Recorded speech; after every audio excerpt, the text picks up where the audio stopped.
삶이 권태로울 때, 뭘 해도 행복하지 않을 때, 이제 그만두고 싶을 때. 하지만 진심은 진짜 제대로 한번 살아보고 싶을 때. 김창욱 교수가 제안하는 내 삶을 변화시키는 작은 실험들.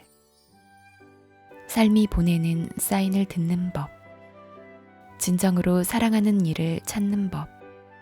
내 안의 소리, 셀프텔러 이야기를 듣는 법. 열등감의 가죽을 벗겨내는 법.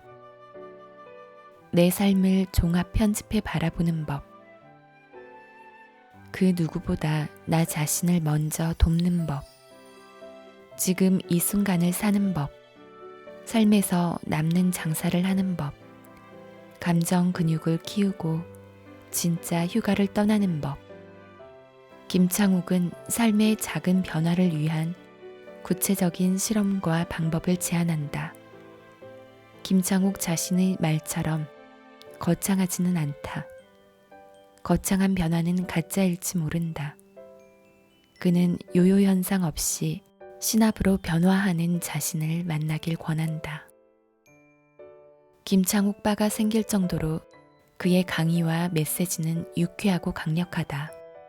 하지만 강요하지 않는다. 웃다가 눈물 나는 순간 감정의 정화와 동시에 변화의 씨앗 한 토를 심는다. 그리고 따뜻하게 손을 내민다. 여기까지 잘 오셨습니다. 당신도 할 수 있습니다. 당신도 변화할 수 있습니다. 보통보다 못났던 제가 좋아졌듯 당신도 좋아질 수 있습니다. 삶의 힘든 순간 잊지 마십시오. 우리는 모두 누군가에게 소중한 존재입니다. 뭘 해도 행복하지 않을 때가 있다. 이제 다 그만두고 싶을 때가 있다.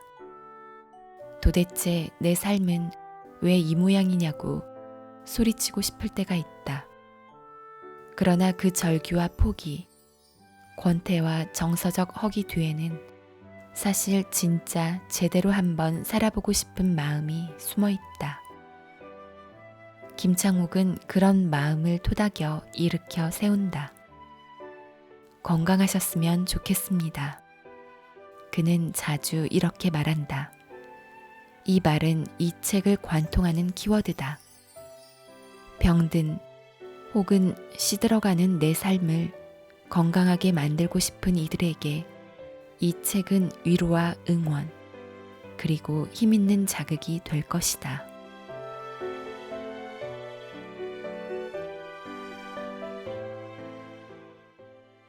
안녕하세요. 책 읽는 다락방입니다. 오늘 소개해드릴 책은 김창옥님의 당신은 아무 일 없던 사람보다 강합니다. 입니다. 김창옥, 스타 강사, 소통의 달인, 강사들의 롤모델, 힐링 퍼포먼스의 1인자, 모두 그를 수식하는 말이다. 유튜브 누적 뷰 3천만을 훌쩍 넘는 그의 강의는 이미 많은 이의 삶을 변화시켰다. 가장 먼저 변화한 건 김창욱 자신이다. 제주도에서 공업고등학교를 졸업하고 대학 입시에 실패한 후 해병대에 자원 입대했다. 고등학생 때 영화 미션을 본 뒤 음악을 통해 마음을 여는 길을 찾고자 했던 꿈을 놓지 않고 뒤늦게 경희대 성악과에 입학했다. 열등감과 실패를 수차례 딛고 일어선 그는 나도 좋아졌으니 다른 이들도 좋아질 수 있지 않을까? 라는 생각으로 강의를 시작했다. 삼성전자, LG, 포스코, GS, 한화 등 다수의 기업과 정부기관, 학교, 단체 등 2천여 곳에서 강의를 했으며 서울여대 겸임교수를 역임했다. CBS 세상을 바꾸는 시간 15분, TVN 어쩌다 어른, KBS 아침마당 여유만만, EBS 60분 부모 등에 출연했으며 현재 연세대 언론홍보대학원 최고위 과정에 출강하고 있다.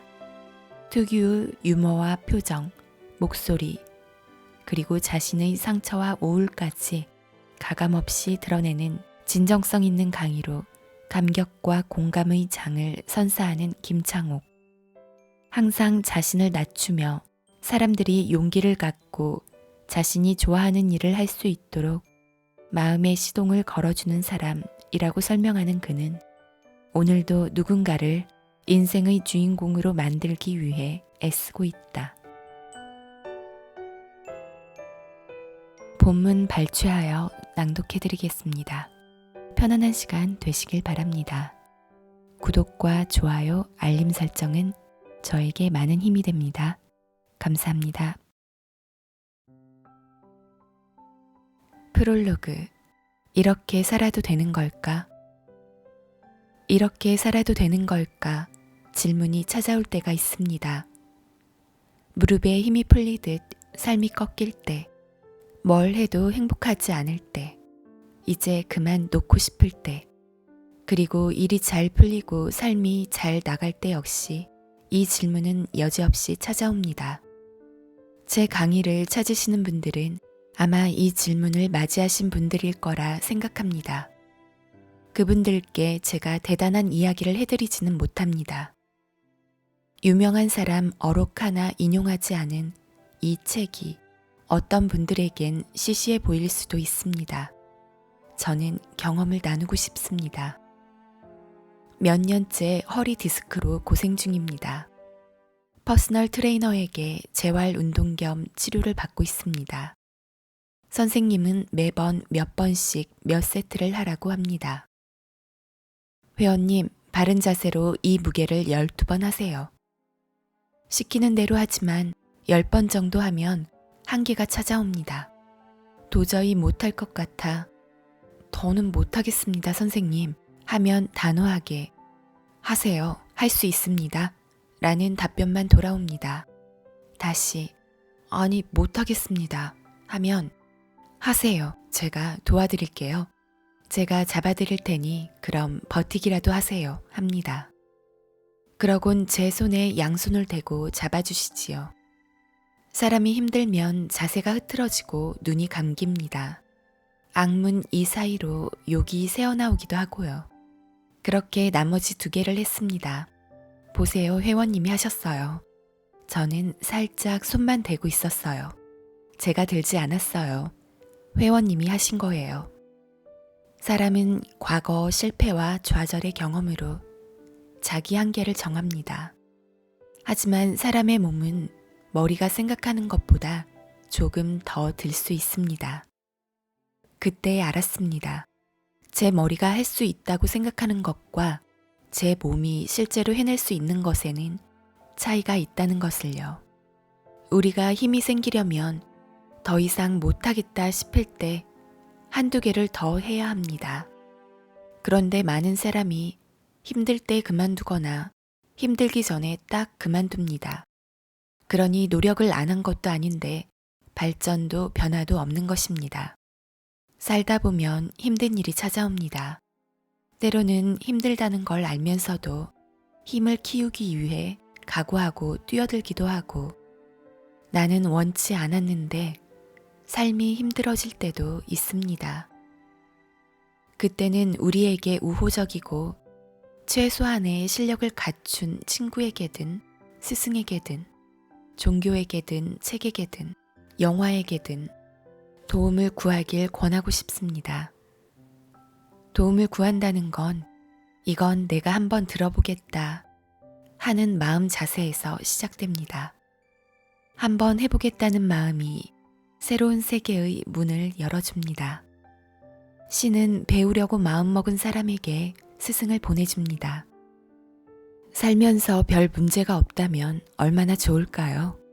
아무리 힘든 일을 겪어내고 우리가 전보다 힘 있는 사람이 된다 하더라도 괴로운 일은 없으면 없을수록 좋습니다. 정말 힘든 시간을 지나온 분들에게는 이런 이야기가 별 소용이 없다는 것도 솔직히 잘 알고 있습니다. 일부러 고통과 고난을 자초할 필요는 없습니다. 하지만 어쩔 수 없이 우리에게 찾아온 힘듦이라면 좀 더 힘있는 사람이 되고 싶어 경험해내야 하는 힘듦이라면 혼자 겪어내지 말고 따뜻한 마음과 실력을 갖춘 이들에게 겸허히 보조해달라고 이야기해보면 어떨까 싶습니다. 저에게도 자주 반복되는 일입니다. 겉으로 보기엔 다 잘 되고 있는데 내면은 그렇지 않을 때가 많습니다. 여러분도 혹시 요즘 힘들다면 부디 바라건대 이 힘듦이 큰 사고나 사건으로 연결되지 않고 우리를 좀 더 건강하게 만들어주는 계기가 됐으면 좋겠습니다. 이 책이 아주 작은 힘으로나마 여러분의 힘든 마음을 받쳐드릴 수 있다면 참으로 기쁘고 고마운 일이라 생각합니다. 힘들어 자세가 흐트러지고 눈이 감기고 이를 악문 여러분이 2개를 더 들 수 있도록 손을 잡아드리겠습니다. 이 책은 제 강의를 바탕으로 정리한 것입니다. 새로운 일을 찾고 싶은 분께, 새 인연을 만날 준비를 하는 분께, 여러 관계 속에서 힘들어하는 분께, 삶의 의미를 찾지 못하는 분께, 아니 그보다 먼저 나 자신을 이해하고 나 자신과 화해하고 싶은 분께 권하고 싶습니다. 삶에서 시도해봐야 할 몇 가지 실험과 도전, 생각의 전환을 권하고 있습니다. 거창하지는 않습니다. 어쩌면 거창한 변화는 가짜일지 모릅니다. 요요 현상 없이 신압으로 변화하는 자신을 만나시길 기원합니다. 2016년 가을 김창옥. 바꾸고 싶다면 용기를 내십시오. 31살에 운전면허를 땄습니다. 그 전에 사람들이 면허를 왜 안 따느냐고 물어보면 제 대답은 항상 간단했어요. 운전할 일이 없어. 그리고 나 차 살 돈 없어. 이게 바로 새로운 언어를 배우지 않는 사람의 똑같은 변명입니다. 나 그 언어 쓸 일 없어. 그런데 놀랍게도 파티 드레스를 준비하면 파티 갈 일이 생깁니다. 영어를 배우면 영어 쓸 일이 생깁니다. 외국어를 이야기하는 것이 아닙니다. 삶의 새로운 언어를 배우면 새로운 삶을 마주하고 새로운 언어를 쓸 일이 반드시 생깁니다. 내 삶을 바꾸고 싶고 내 삶에 새로운 언어를 쓰고 싶은데 나는 안 돼 라고 지레 포기하는 분이 계시다면 내가 새로운 삶을 배우기 위해 얼마만큼의 대가를 지불했는지 돌아보십시오. 그 언어를 배우기 위해 어디론가 떠나 집중해 본 적이 있는가? 그 언어를 쓰는 사람은 만나봤는가? 스스로 언어를 얼마나 연습했는가? 돌아보십시오. 만약 그런 경험이 없다면 아직 실망하고 포기할 자격이 없습니다. 실망은 아무나 하는 게 아니죠. 실망은 죽기 살기로 해본 떳떳한 사람만이 그 끝에서 하는 것입니다. 그리고 실망할 자격이 없다는 건 아이러니하게도 아직 우리에게 희망이 남아있다는 증거입니다. 아직 나는 그렇게 해본 적이 없기 때문입니다. 용기가 생긴다면 새로운 삶의 언어를 위해 주사위를 던지십시오.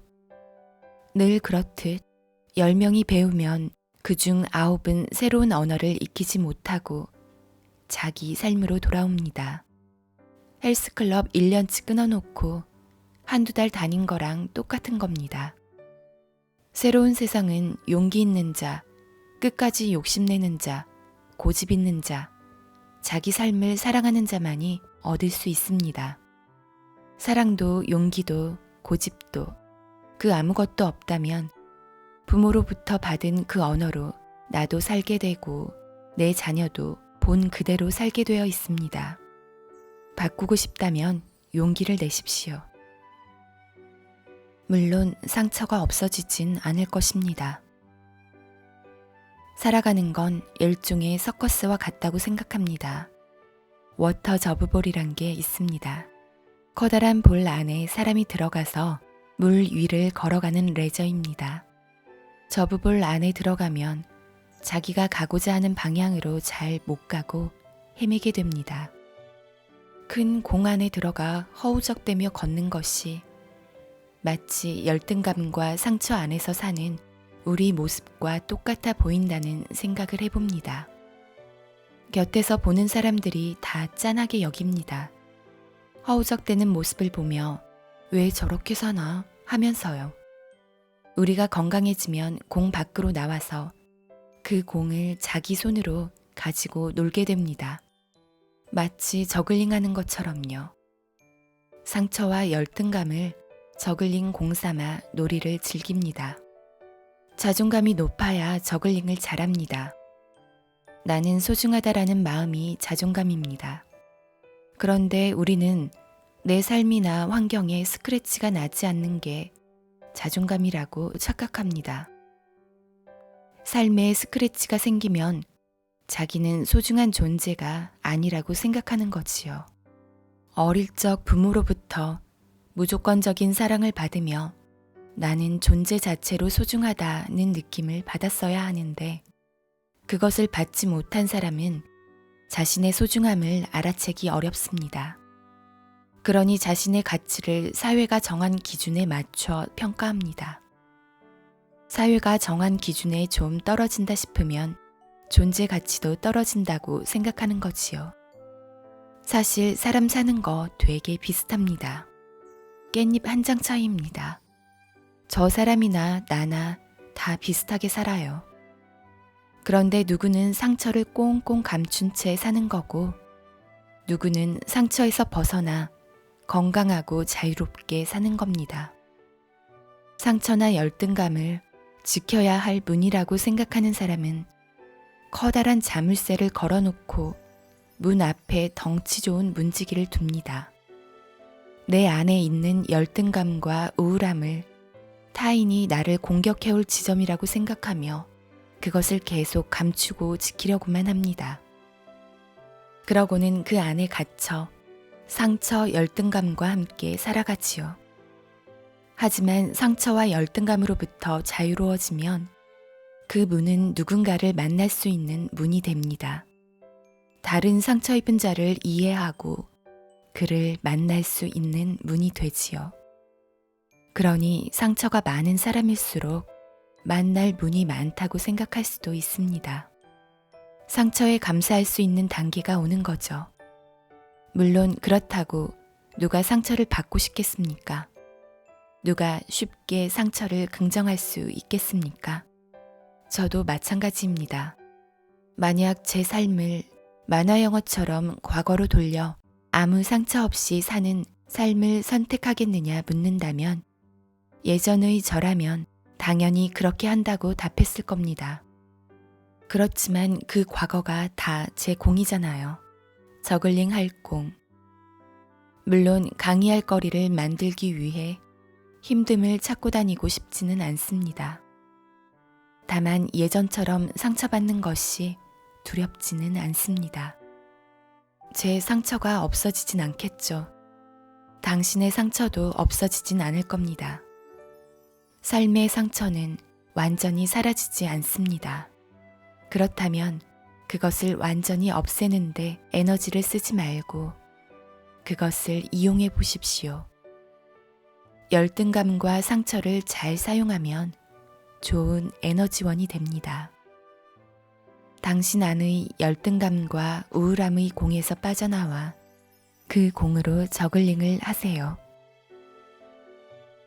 어느 날 찾아온 삶의 반려동물. 저희 집에는 사랑이라는 반려동물이 있습니다. 이름대로 사랑스러운 갈색 푸들 강아지입니다. 처음 사랑이를 키운다고 했을 때 별로 반갑지 않았습니다. 집 안에서 개를 키운다는 게 낯설었습니다. 8년이 지난 지금은 사랑이는 물론이고 길거리에 있는 모든 강아지들이 사랑스러워졌습니다. 반려동물을 키우는 사람이 점차 늘어나고 있습니다. 사람보다 낫다고 말하기도 합니다. 남편들은 압니다. 아내와 아이들보다 반려동물이 자신을 훨씬 더 반겨준다는 사실을요. 갈수록 환영받지 못하는 세상이잖아요.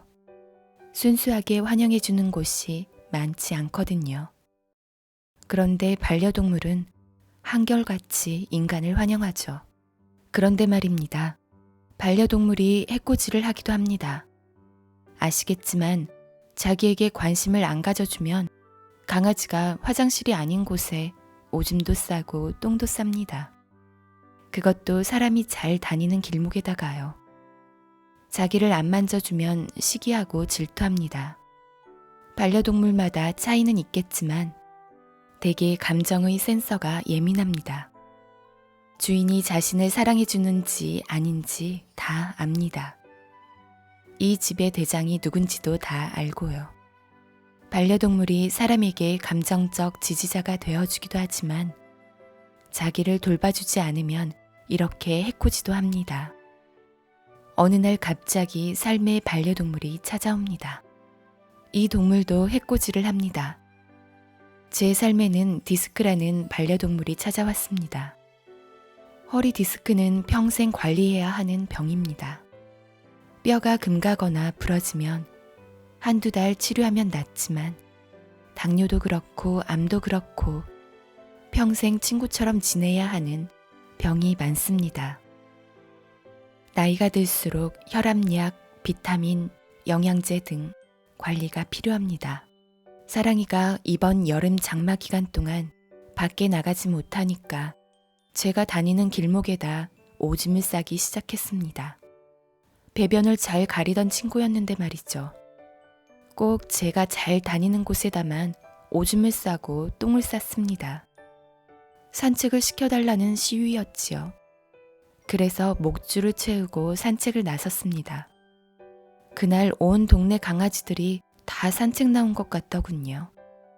어느 집이나 마찬가지였던 겁니다.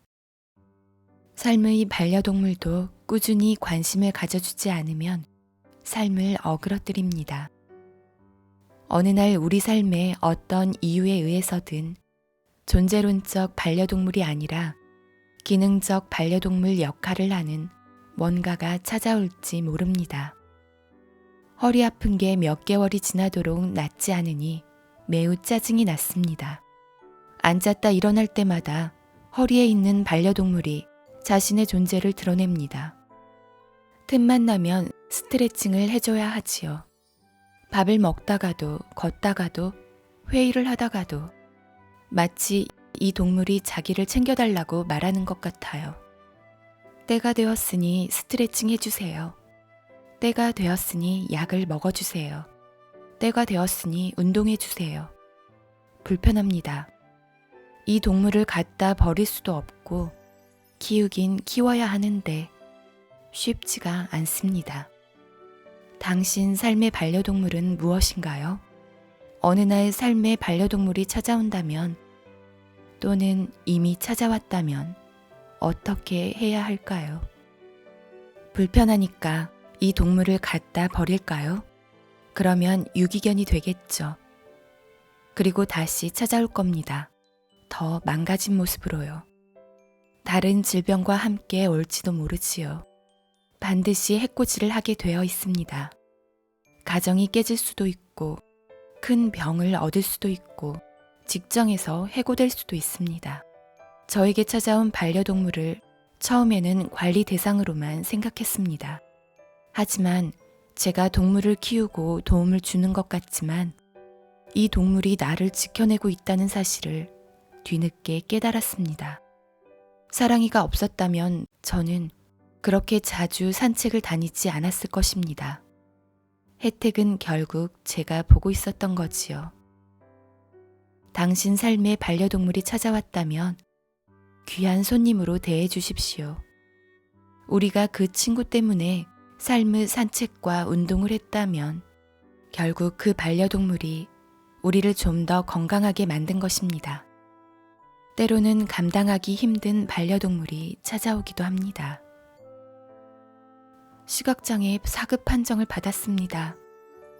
살아있는 동안 평생 가지고 가야 할 반려동물이겠지만 쉴 새 없이 나락으로 떨어지는 마음을 어떻게 붙잡아야 할지 모르겠습니다.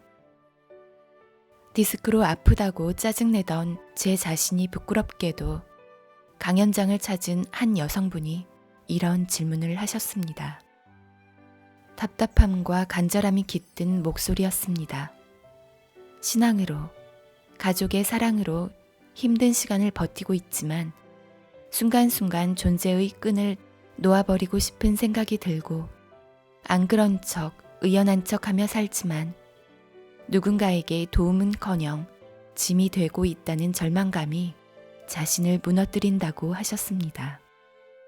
남편에게, 가족에게 가치 있고 의미 있는 사람이고 싶습니다. 그들에게 짐스러운 존재가 될까 두렵습니다. 그분의 말씀에 저는 먼저 필히 예리하게 칼로 경계를 그어야 할 것이 있다고 말씀드렸습니다. 타인에게 도움을 주고 의미 있는 일을 하지 못하면 내가 의미 없는 존재라고 생각하는 부분입니다. 도움을 주고 의미 있는 일을 하고 그래야만 내 존재의 가치가 있다고 생각하는 거죠. 크나큰 오류를 범하고 있는 겁니다. 그렇게 생각한다면 우리에게 소중하다는 것은 쓸모 있다는 뜻이 돼버립니다. 그런가요? 내가 쓸만하지 않으면 가치가 없는 건가요? 쓸모가 없어지면 버려지고 치워져야 하는 존재인가요? 그런 생각은 의식적으로 칼로 잘라버리십시오. 우리의 사용 가치를 존재 가치로 생각하지 마십시오. 도움이 필요할 때는 너끈하게 도움을 받으세요. 그래도 괜찮습니다. 저 사람도 힘들 텐데 라고 상대방을 너무 생각하지 마세요. 지금은 좀 넘어지세요. 뒤에서 받아줄게요. 사람들에게 그 정도 마음은 다 있습니다. 그런데 뒤로 넘어지는데 몸에 힘을 잔뜩 주고 넘어지면 뒤에서 받는 사람까지 다칠 수 있습니다. 힘을 최대한 빼고 넘어져야 합니다. 신앙이 있다면 절대적 존재에게 힘을 빼고 의지하세요. 사람이 양심이 있지 어떻게 일일이 남에게 기대느냐고 생각하지 마세요. 그냥 비양심적이 되세요. 지금은 아이처럼 안겨야 할 때입니다. 신의 품에, 배우자의 품에, 삶의 품에 안기세요. 나락이, 벼랑 끝 같은 고통이 삶의 반려동물로 찾아올 때는 누군가를 책임지지 마시고 누군가의 책임에 조금 얹혀 신세를 지십시오. 그리고 말하세요. 도와준 사람에게요. 고맙고 미안해. 고맙고 미안해. 지금은 내가 당신의 도움을 받을게. 기쁘게. 그러곤 아예 넘어지십시오. 새로운 세상이 보이기 시작할 것입니다. 힘들면 힘들다고 이야기하십시오. 계속 버티면 쉴 수도 없습니다. 부처님께 하든 하나님께 하든 동물에게 하든 나무에게 하든 힘들다고 말하십시오. 그렇게 하다 보면 힘이 생기고 자기 자신과 대화가 되기 시작할 것입니다. 너 힘드니? 힘들어. 그렇게 해야 합니다. 그렇게 안 하면 사람이 죽습니다. 죽는 것보다 더 위험한 건 살아있는데 거지같이 사는 것입니다. 사람들이 자살을 생각하는 건 죽고 싶어서가 아닙니다. 내가 지금 살아있는 모습이 죽는 것보다 못하니까 죽어서 쉬고 싶은 겁니다. 죽어서 살고 싶은 것입니다. 결국 모두 살고 싶은 겁니다. 살고 싶어 하는 당신을 스스로 도와주십시오. 우리는 아직 살아있기 때문에 살고 싶습니다. 법정 스님이 말씀하셨습니다. 물 위를 걷는 게 기적이 아니라 살아 숨쉬는 순간의 연속이 기적이라고요. 그게 맞는 것 같습니다. 내 곁에 있는 이의 눈을 바라볼 수 있는 숨이 들어오고 나가는 이 순간의 연속이 삶의 가장 큰 선물입니다. 위로하는 법. 누군가 저에게 이런 이야기를 했습니다. 선생님은 아버지하고 그렇게 사이가 안 좋고 아버지가 청각장애가 있고 부모님 사이가 좋지 않아서 오늘날 이런 강의를 할 수 있는 거예요? 물론 저도 그렇게 생각하는 부분이 있습니다. 위로를 해주신 거지요. 하지만 저는 개인적으로 그 위로를 받고 싶지는 않았습니다. 위로가 되지도 않았고요. 영화 밀양을 보신 분들은 기억하실 것입니다. 전도연이 아이 엄마로 나오는데 아이가 살해를 당합니다. 극도의 절망에 빠져 살던 전도연이 가까스로 신앙의 끈을 붙잡지요. 그리고 아이를 살해한 살인범을 용서해주기 위해 교도소를 찾아갑니다. 전도연을 돕는 역할로 나오는 송강호는 굳이 거기 가서 뭘 용서를 하느냐, 그냥 마음으로 용서하라고 하는데 전도연은 꼭 그 사람을 보고 용서해주고 싶다는 거예요. 그래서 갔더니 살인범의 얼굴이 너무 편안해져 있어요. 그리고 살인범이 이렇게 말합니다. 하나님이 저를 용서해 주셨기 때문에 저는 이제 괜찮습니다. 당신이 용서해 주지 않아도 괜찮습니다. 이미 편안하게 잘 살고 있습니다. 그때 전도연이 확 돌아버리죠. 누군가 상처를 받고 그 결핍이 에너지가 되어 건강하게 사는 바탕이 되기도 합니다. 저도 그 에너지를 많이 받습니다. 하지만 위로한답시고 이렇게 말하지는 마십시오. 너의 그 결핍이 오늘의 너를 낳은 거야. 타인의 결핍에 대해 함부로 말하지 마십시오. 그것은 위로가 아니라 상처에다 소금을 뿌리는 것과 같습니다. 위로는 이런 것이죠. 너 그래서 얼마나 힘들었니? 그 공감의 마음으로 상처받은 이의 곁에 있어주는 게 위로입니다. 좋은 마음으로든 나쁜 마음으로든 우리는 가까운 이들에게 힘을 준답시고 그런 우를 범합니다. 진정한 위로는 마음을 알아주고 표현하는 겁니다. 해답이 필요한 것이 아닙니다. 감싸주세요.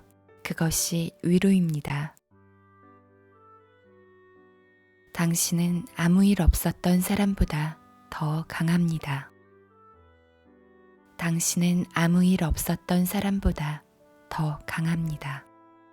주변에서 저에게 상담을 청하는 분이 많습니다. 사람과 일에 대한 상담을 주로 해오는데 사람에 대한 상담은 이 사람과 결혼해도 괜찮겠는지 혹은 이런 남자와 더 살아도 되는지에 대한 것입니다. 흔히 이런 이야기를 많이 합니다. 상대방의 환경이나 조건보다는 사랑이 더 중요하다. 맞는 말입니다. 사랑하지 않는 사람과 결혼하면 불행합니다. 하지만 사랑하는 사람과 결혼했는데 그 사랑이 변했을 때도 참 아픕니다. 저는 허리가 오래 아프면서 배운 것이 있습니다. 디스크는 간단합니다. 디스크는 충격을 완충해주는 작용을 합니다.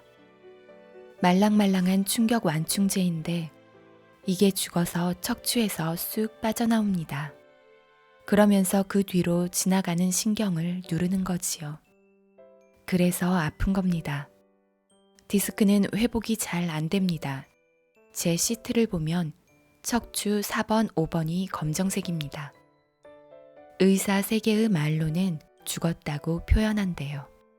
회복 불가능하다는 이야기지요. 디스크가 하나 죽는데 보통 4년이 걸린답니다. 저는 2개가 죽었으니 이미 8년 전에 죽기 시작한 거지요. 의사는 딱 잘라 말하더군요. 디스크는 회복되는 게 아닙니다. 관리하셔야 합니다. 마치 떠나간 사람의 마음처럼요. 떠나간 사람의 마음이 쉽사리 회복되던가요? 제가 보기엔 쉽게 회복되지 않습니다. 한번 마음이 떠나면 다시 돌아오기가 쉽지 않습니다. 마음이 꼭 디스크 같아요. 디스크가 제 역할을 해줄 때는 충격을 잘 못 느낍니다. 완충 역할을 잘하니까요. 남녀 사이에 사랑이 있을 땐 상대방이 조금 늦어도 괜찮다고 해줍니다. 늦을 수도 있는 거지 뭐 하면서 웃어넘기지요. 왜냐하면 충격을 완화시켜주는 기능이 있으니까요. 엄마가 아이를 키울 때 마음의 디스크가 좋으면 아이들이 말썽을 피워도 괜찮아요. 그냥 넘겨줘요. 그래, 괜찮아. 애들은 다 그렇게 크는 거야. 그러면 아이는 우리 엄마는 참 너그럽구나 하고 엄마를 보고 배우며 잘 성장합니다. 하지만 엄마 마음이 완충작용을 제대로 못할 때가 있어요. 예민해져서 아이들이 조금만 신경을 거슬리게 해도 화를 냅니다. 하지 마. 엄마가 하지 말라고 했지? 이러면서 자꾸 방울뱀 소리를 냅니다. 마음의 디스크가 정상적일 때는 주변 사람들이 실수해도 유쾌하게 넘어갈 수 있는 힘이 생겨요. 그게 그렇게 힘들지도 않고요. 그런데 어느 날 마음의 디스크가 죽어가기 시작한 거예요. 경화라고 하지요. 말랑말랑하던 마음의 디스크가 딱딱하게 굳어가며 죽기 시작한 거지요. 원인이 무엇인지는 콕 집어 말할 수 없습니다. 아마 여러 가지 이유가 있겠죠. 마음의 디스크가 딱딱해져 신경을 건드리기 시작합니다. 그래서 누가 조금만 뭐라고 해도 신경질이 나고 기분이 나쁩니다. 온몸이 아프고 기운도 없습니다. 남편이, 아내가 사소한 잔소리만 해도 화가 나요. 회사에서도 날카롭게 쏘아붙입니다. 충분히 유연하게 대처할 수 있는 문제도 경직되어 쉽게 넘어갈 수 없습니다. 오히려 문제를 키우기도 하지요. 마음의 디스크가 죽어서 자꾸 아프고 고통스럽고 짜증이 많아지니까 주변 사람들도 슬슬 받아주기 어려워하는 눈치입니다. 뭐 대단한 일을 한다고 저렇게 아프고 힘들다고 유난이냐며 비난하게 되지요. 살다 보니 마음의 디스크가 죽어버렸습니다. 삶의 디스크가 죽기 시작했습니다. 통증이 느껴지기 시작합니다. 움직이기도 싫습니다. 열정과 사랑이라는 디스크는 식어버리고 죽어버려 웬만해서는 잘 살아나지 않습니다. 가만히 있어도 살기가 만만치 않습니다. 그런데 주변에서는 나를 가만두지 않고 그러니 괜히 화가 나고 모든 것이 싫어집니다. 더 이상 희망을 꿈꾸지 않는 허무주의자가 되고 사랑을 믿지 않는 염세주의자가 되어버려요. 사는 게 재미있다고 말하는 사람을 보면 이상하고 철이 없는 세상을 제대로 모르는 사람이라고 생각되지요. 관리가 필요했던 겁니다. 몰랐을 뿐이죠. 디스크가 죽으면 다시 살리긴 어렵지만 디스크를 대신해 충격을 완화시킬 수 있는 방법이 있습니다. 디스크 주변 근육을 키우면 됩니다. 근육을 잘 훈련하고 키우면 평생 충격 없이 지낼 수도 있습니다. 그 주변 근육은 무엇으로 이루어졌을까요? 사람은 어려서부터 자신의 부모가 사는 모습, 그리고 부모가 자기를 대하는 모습을 수십 년간 봐왔습니다. 이것이 한 사람의 자존감을 형성합니다. 봐왔던 그대로 자기 자신을 대합니다. 오랫동안 봐왔기 때문에 그렇게 하는 것이 자연스럽고 편하거든요. 나 자신에 대한 감각이나 소중함이 거기에서 비롯됩니다. 이것을 벗어나기란 쉽지 않습니다. 저는 부모님께 사랑을 받은 적도 좋은 영향을 받은 적도 별로 없어요. 그럼 내 자존감은 이제 끝인 건가요? 이렇게 물을 수도 있습니다. 걱정하지 마십시오. 본 적 없다고, 사랑을 받아본 적 없다고 평생 부모 원망하며 살 필요는 없습니다. 우리는 아직 죽지 않았습니다. 들을 수도 있고 볼 수도 있습니다. 그러면 배워서 자존감을 키울 수 있습니다. 배우면 알게 될 것입니다. 이미 우리가 좋은 것들을 받았음에도 나쁜 것만 기억하려 했구나 하는 사실을 말입니다. 인간의 시간이 천천히 흐를 때는 나에게 사랑이 다가올 때와 충격이 가해질 때입니다. 사랑하던 연인이 자주 입었던 셔츠의 패턴, 향기, 버릇 이런 것은 오래 기억됩니다. 충격을 받았을 때는 더 강하게 기억합니다. 이런 일을 또다시 당하지 않기 위해 뇌가 저장하고 기억해서 뇌에 남아있는 시간을 늘리는 것입니다. 다른 일보다 더 강하게 기억하려는 거지요. 그래서 인간은 아름다움보다 좌절과 충격, 아픔과 힘듦을 더 많이 기억합니다. 그리고 그걸 가지고 계속 과거를 원망하는 거지요. 그런데 우리 언제까지 지나간 시간을 원망하고 있을 건가요? 언제까지 우리에게 상처 준 사람들을 원망하고 그들에게 핑계를 돌리고 그 핑계 뒤에 숨어 살 건가요? 내 소중한 삶을 그렇게 놓아주지 마세요. 우리의 소중한 삶을 위해서 더 이상 그렇게 하면 안 된다고 생각합니다. 디스크가 상했다면 우리는 근육을 키울 수 있습니다. 근육을 키우기 위해서는 스스로 움직여야 합니다. 근육을 키우겠다면서 정작 본인은 힘을 안 쓰고 누군가 내 몸을 눌러주고 만져주고 힘을 가해 치료해 주길 바랍니다. 스스로 힘을 써야 합니다.